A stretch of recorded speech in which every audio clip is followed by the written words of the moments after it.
Ste urobili, keby chcelo PS zrušiť voľby v domovoch dôchodcov, lebo tam volia najmä stranu Smer?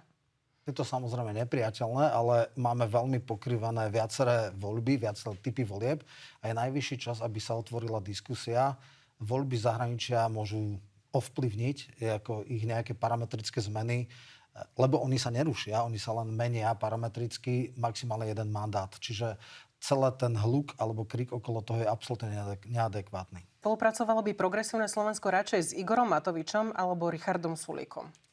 Progresívne Slovensko bude spolupracovať s tými, s ktorými dokáže zostaviť stabilnú vládu. A to uvidíme, ako rozhodnú voliči v nasledujúcich voľbách. Prečo Andrej Danko tak veľmi miluje Rusko? To už ste zabudli, čo tu spáchal Sovietsky zväz? Andrej Danko je konzistentný v tom zmysle, že ešte v časoch, keď bol predseda parlamentu, mal veľmi silné osobné vzťahy. My sme na strane toho, že chceme racionálne riešiť ten rusko-ukrajinský konflikt.